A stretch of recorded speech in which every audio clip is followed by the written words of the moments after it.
The woman sitting across from Oprah Winfrey held herself with the careful composure of someone who had spent 25 years being needed by everyone except herself. At 48, Linda Thompson still moved with the efficient grace of a mother in perpetual motion. Hands that automatically reached to smooth non-existent wrinkles, eyes that scanned for problems to solve, a posture that suggested readiness to spring into action at the first sign that someone somewhere might need her attention. But today, in the warm embrace of Harpo Studios, surrounded by the familiar burgundy and cream that had welcomed millions of stories over the decades, Linda's carefully maintained equilibrium was beginning to crack. She wore a soft lavender blouse and navy slacks, the kind of outfit that said, "Put together without saying, look at me," the uniform of women who had learned to dress for PTA meetings and soccer games, rather than boardrooms or dinner dates. Her wedding ring caught the studio lights occasionally, a 25-year-old symbol of commitment that now felt more like a reminder of who she used to be than who she was becoming. Her hands trembled slightly as she clutched a manila folder containing what she had told the producers were research materials for their discussion about life after children leave home. In reality, the folder contained 3 college acceptance letters, dozens of photos chronicling 25 years of motherhood, and a journal entry she had never intended anyone else to read. The familiar energy of the Oprah Winfrey Show buzzed around them, but Linda felt disconnected from the warmth, overwhelmed by the strange sensation of being somewhere just for herself, rather than as someone's mother, someone's chauffeur, someone's emotional support system. 300 audience members filled the tiered seating, their faces bright with anticipation for another episode that would offer wisdom about navigating life's transitions. Behind the cameras, producers whispered into headsets while sound technicians adjusted levels and lighting directors fine-tuned the welcoming glow that had made this space America's sanctuary. For women seeking guidance through difficult passages, Oprah Winfrey sat in her signature chair, radiant in a deep emerald silk blouse that commanded both attention and respect. Her presence filled the studio with that unique combination of authority and maternal wisdom that had made her the most trusted voice in American media for over 2 decades.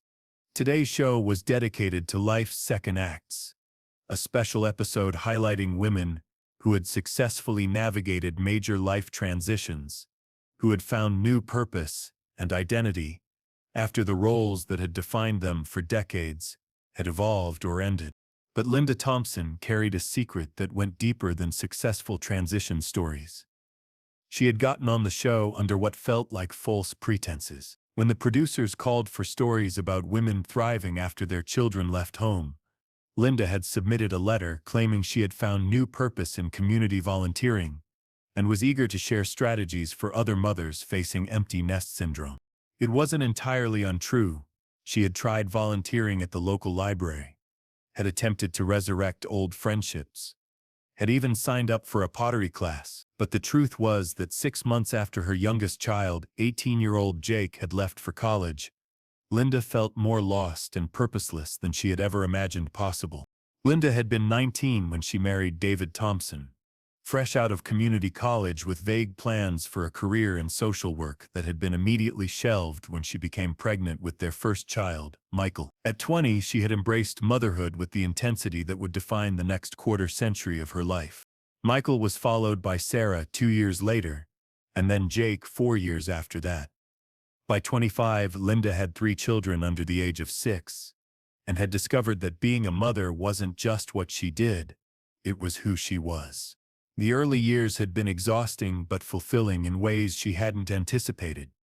Every day brought new challenges that required her complete attention: potty training and playground politics, homework help and hurt feelings, doctor's appointments and dance recitals. Linda had thrown herself into motherhood with the dedication of someone who had found her calling. She was the mother who volunteered for every field trip, who made elaborate Halloween costumes from scratch, who knew the names and birthdays of all her children's friends. As the children grew, Linda's role evolved but never diminished.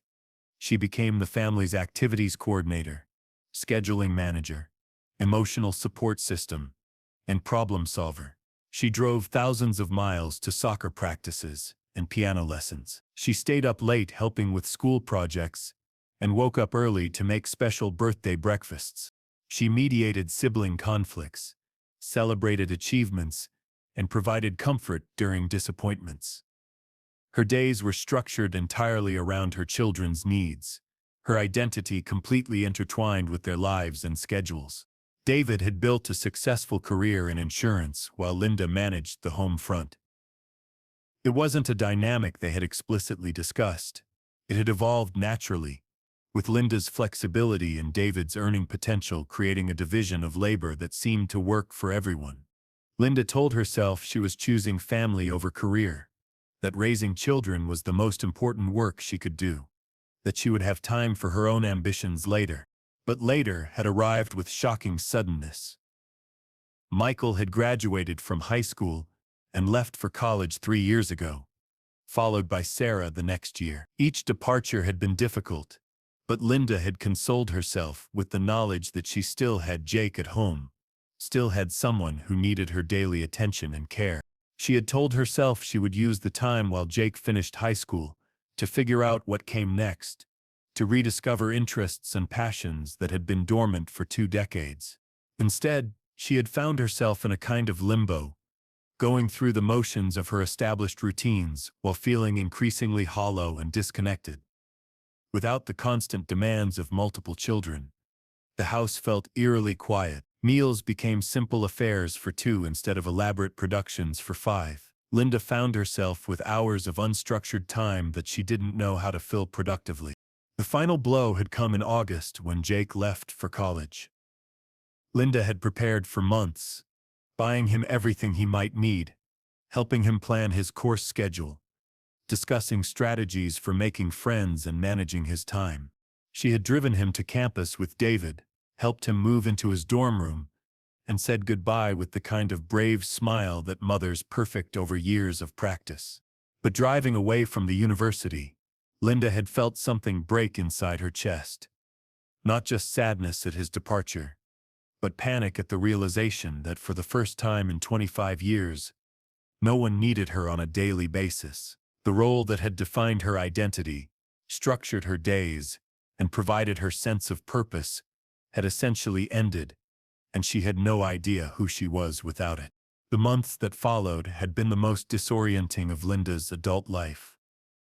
She would wake up at 6:30 out of habit, then remember there was no one to make breakfast for, except David, who had always been self-sufficient in the mornings. She would find herself automatically buying groceries for 5 people instead of 2.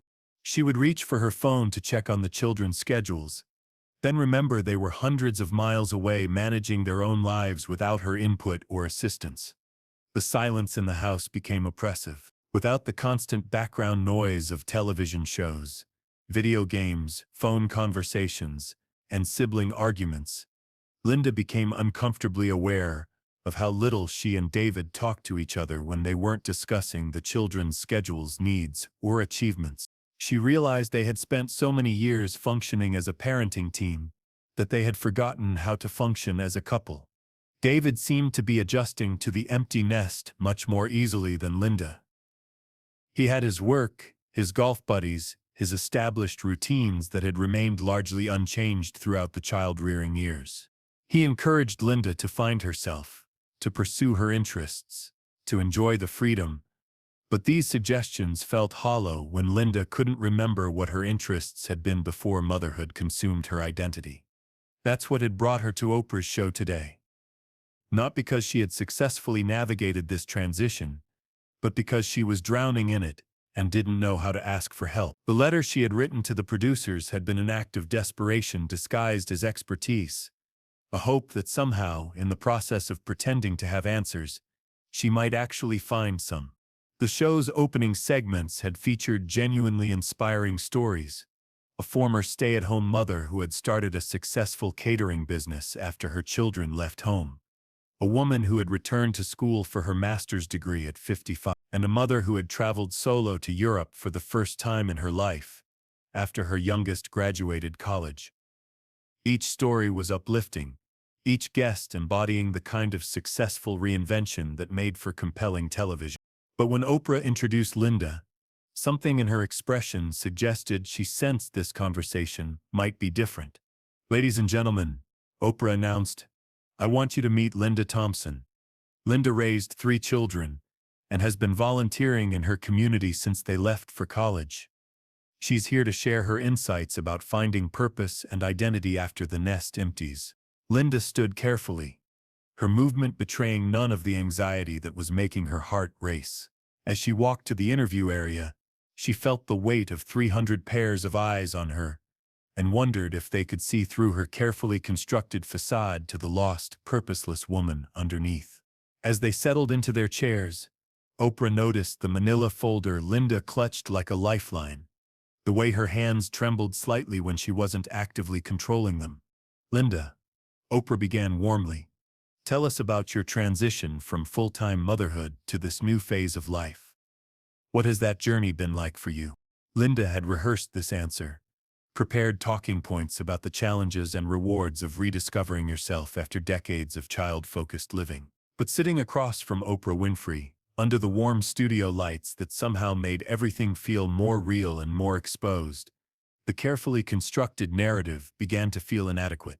"Well, Oprah," she began, her voice carrying the practiced confidence of someone who had learned to speak publicly about private struggles, "I think the first thing any mother has to accept is that this transition is inevitable. From the moment our children are born, we're preparing them to leave us, to become independent adults who don't need our daily care and guidance."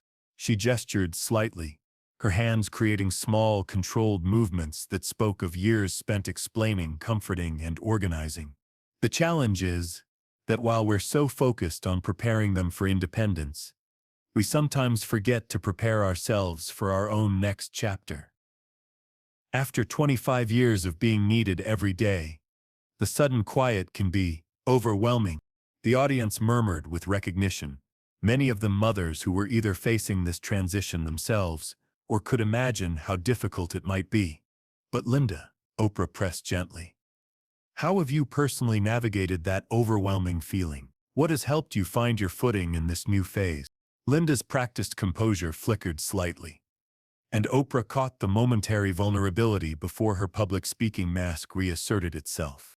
"I've been fortunate to have opportunities to give back to my community," Linda replied carefully, "volunteering at the library, helping with literacy programs, trying to use the organizational skills I developed as a mother to help other families." She paused, her hands fidgeting with the manila folder. "But I have to be honest, Oprah, the transition has been more difficult than I expected, more disorienting than I was prepared for." "How so?" Linda was quiet for a moment, and Oprah could see her making a choice between the performance and the truth. "Because I realized that somewhere along the way, I had completely lost myself," Linda said, the words coming out more forcefully than she had intended. "For 25 years, I was Michael's mom, Sarah's mom, Jake's mom. I was the woman who knew everyone's schedule, everyone's needs, everyone's preferences and problems. But I don't know who Linda Thompson is when she's not needed by anyone." The studio fell into a different kind of attention, the focused silence that comes when people recognize they're witnessing something unscripted, something real breaking through the usual narrative of successful transition. "Tell me more about that feeling," Oprah said gently. Linda looked down at the manila folder, then back up at Oprah, and she could see him making a choice between inspiration and authenticity, between the story people wanted to hear and the truth she was living. "Oprah, I came here today because I thought if I pretended to have figured it out, maybe I would actually figure it out," Linda admitted, her voice growing quieter. "But the truth is, I'm lost. Completely, utterly lost." She opened the manila folder with trembling fingers and pulled out a photograph, a family picture from the previous Christmas. 5 people gathered around a tree, everyone smiling at the camera. "This is who I was," she said, holding up the photo. "The center of this family of the person who made Christmas happen, who made everything happen. And this," she set the photo aside, is who I am now. A woman sitting in an empty house trying to figure out what to do with herself when no one needs her anymore. The audience was completely silent now, recognizing that they were witnessing something they hadn't expected. Not inspiration, but the kind of raw honesty that television rarely captures. "Linda," Oprah said softly, "when did you first realize you had lost yourself?" Linda's eyes filled with tears as she considered the question. "About a month after Jake left for college, I was standing in the grocery store, and I realized I didn't know what to buy. For 25 years, grocery shopping meant making sure everyone's favorite foods were available, planning meals around soccer practice and piano lessons and study sessions. Suddenly, I was standing there with an empty cart and no idea what to put in it, because I couldn't remember what I liked to eat when I wasn't cooking for everyone else." Her voice broke slightly as she continued. "And then I went home to this quiet house, and David was watching the news, and I sat down next to him and thought, what do I do now? Not just that evening, but with the rest of my life. What do I do with all these hours that used to be filled with taking care of other people?" Oprah leaned forward, her voice carrying the authority of someone who had spent decades helping people navigate identity crises. "Linda, when you think about who you were before you became a mother, what do you remember?" Linda was quiet for a long moment, as if the question required her to reach back through decades of accumulated identity to find something that had been buried under layers of caregiving and responsibility. "I was going to be a social worker," she said finally, her voice taking on a wistful quality. "I wanted to help families in crisis, to be the person who helped children find stability and safety.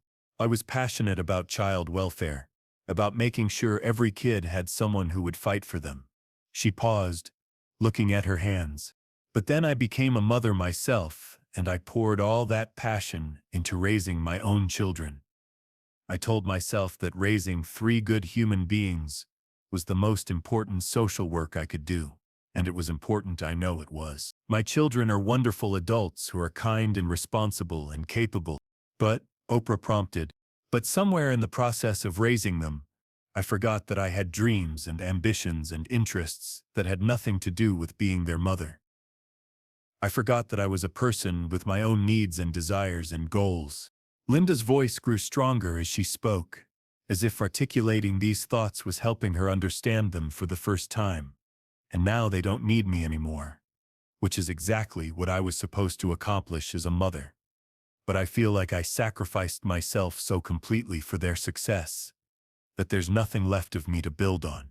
The silence that followed was profound, filled with the recognition of something many women understood but rarely discussed. The way motherhood could consume identity so completely that its conclusion felt like a kind of death. "Linda," Oprah said finally, "what would it look like to start rebuilding? To start discovering who you are now?" Linda looked directly at Oprah, her eyes holding the kind of vulnerability that comes from admitting you don't have answers to the most important questions in your life. "I don't know," she whispered. "I honestly don't know. Everything I was good at, everything I was passionate about, everything that gave my life meaning, it was all connected to taking care of my children. I don't know how to be passionate about anything just for myself." She reached into the manila folder again and pulled out a piece of paper, notebook paper, covered in her own handwriting. "This is a journal entry I wrote last week," she said, her hands shaking as she held it. "I wrote it at 3 in the morning when I couldn't sleep because the house was too quiet and I couldn't figure out what I was supposed to do with another day that stretched ahead of me with no structure, no purpose, no one who needed me." She looked at Oprah, then at the camera, then back at the paper. "I wrote, I was the best mother I knew how to be. I gave everything I had to children, and they have grown into amazing adults who no longer need me. I should be proud of this accomplishment, but instead I feel empty and lost and useless. I don't know how to matter to anyone anymore, including myself." The emotion in the studio was palpable now, with many audience members visibly moved by Linda's raw honesty about a struggle that so many women face, but rarely discuss openly. That's when Oprah did something that surprised everyone, including Linda. She stood up, walked to Linda's chair, and sat on the arm of it, putting her hand gently on Linda's shoulder. "Linda," she said, her voice carrying both authority and compassion, "I want to tell you something that I think you need to hear. You haven't lost yourself. You've been so busy being the mother your children needed that you never had the chance to discover who else you could be." She paused, making sure Linda was looking at her. "There's a difference between losing something and never having had the opportunity to develop it. You're not recovering your old self, you're discovering your new self. And that's not a consolation prize.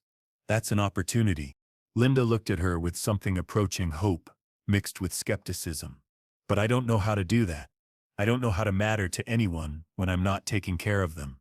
"Then maybe," Oprah said gently, "it's time to learn how to matter to yourself." That's when something unexpected happened. From the audience, a voice called out, "Mrs. Thompson." Everyone turned to see a young man standing in the fifth row. Tall, with sandy brown hair and a college sweatshirt, unmistakably one of Linda's children. "Jake?" Linda gasped, her hand flying to her mouth. "What are you doing here?" Jake walked down the aisle with the confident stride of someone who had been raised by a mother who believed in him completely. "Mom," he said as he approached the stage, "I flew home because I had something to tell you, and I thought this might be the perfect place to do it." Behind him, Linda could see two other figures making their way down the aisle. Michael and Sarah, her older children, both grinning and crying simultaneously. "We've been talking," Sarah said, as she reached the stage, "and we realized something important that we needed to tell you." The three Thompson children stood together in front of their mother, and Michael, now 24 and working as a teacher, spoke first. "Mom, you think your job is over because we don't need you to pack our lunches or drive us practice or help us with homework anymore. But you're wrong about what we need from you." Sarah, 22 and in her senior year of college, stepped forward. "We need you to show us what it looks like to be a strong, independent woman who pursues her own dreams. We need you to model what it means to have a life that's fulfilling and meaningful beyond taking care of other people." Jake, the youngest at 18, had tears in his eyes as he spoke. "Mom, you taught us to be brave enough to leave home and chase our dreams. Now we need you to be brave enough to chase yours." Linda was sobbing now, overwhelmed by the presence of her children and the message they were delivering. "But I don't know what my dreams are anymore," she whispered. "Then figure it out," Michael said gently. "You have time now. You have freedom now. You have all the skills and wisdom and strength that you developed raising us, and you can use them for anything you want." Sarah pulled out an envelope from her purse. "We wrote you something," she said. "A letter we've been working on together since Jake left for college, because we could tell you were struggling, and we wanted you to know how we really feel." She handed the envelope to Linda, who opened it with trembling hands. Inside was a letter written in 3 different handwritings, the collaborative effort of children who had grown up but never stopped needing their mother's example. Linda read the letter silently at first, her eyes moving across words that seemed to give her strength with every sentence. Then, at Oprah's gentle encouragement, she began to read aloud. "Dear Mom, for 25 years, you showed us what unconditional love looks like. You taught us that our dreams matter, that we're capable of anything we're willing to work for, that setbacks are opportunities to grow stronger. Now it's time for you to apply those lessons to your own life." Her voice grew stronger as she continued. "We don't need you to take care of us anymore, but we need you to take care of yourself. We need you to remember that you're not just our mother, you're Linda Thompson, a woman with her own gifts and talents and purposes that have nothing to do with us." She paused, wiping her eyes. "We want you to go back to school if that's what you want. We want you to travel if that calls to you. We want you to start a business, or write a book, or volunteer for causes that matter to you, or do anything that makes you feel alive and purposeful and proud of who you are when you're not being our mom." The final paragraph made Linda's voice break completely. "You taught us that love doesn't mean holding on. It means knowing when to let go.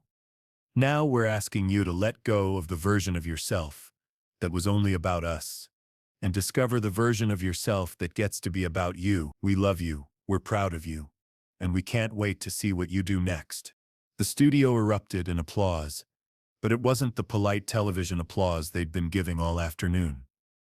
This was something deeper, more spontaneous, the recognition of a family's love, powerful enough to give a woman permission to rediscover herself. Oprah, who had witnessed thousands of emotional moments in her career, was openly crying as she watched Linda embrace her children. "Linda," she said when the applause finally quieted, "how does it feel to hear that message from your children?" Linda looked at her 3 beautiful grown children, then at Oprah, then at the camera. "It feels like freedom," she said, her voice clear and strong for the first time all afternoon. "It feels like permission to stop feeling guilty about wanting a life of my own and start feeling excited about creating one." She stood up, still holding the letter from her children. "I think I'm ready to stop mourning the end of one chapter and start writing the next one." As the show concluded, Linda Thompson stood surrounded by her children and embraced by Oprah, understanding for the first time that empty nest syndrome wasn't a disease to be cured, but a transition to be navigated. The woman who had spent 25 years defining herself through her children's needs had finally received permission from them, and from herself, to define herself through her own dreams. In the months that followed, Linda enrolled in a master's program in social work, fulfilling the dream she had deferred for a quarter century. She started volunteering with a family advocacy organization, using the organizational and nurturing skills she had developed as a mother to help other families navigate crisis and change. She and David began couples counseling, rediscovering their relationship outside the context of parenting. But perhaps most importantly, Linda learned that identity isn't something you lose and find. It's something you grow and develop throughout your entire life. The skills, wisdom, and strength she had developed as a mother didn't disappear when her children left home. They became the foundation for whatever she chose to build next. The interview became a touchstone for women facing similar transitions, a reminder that the end of intensive motherhood isn't a loss to be mourned, but an opportunity to be embraced. It showed that the love we pour into raising children doesn't end when they leave home. It evolves into the love we can learn to give ourselves. The permission to pursue our own dreams with the same dedication we once brought to nurturing theirs.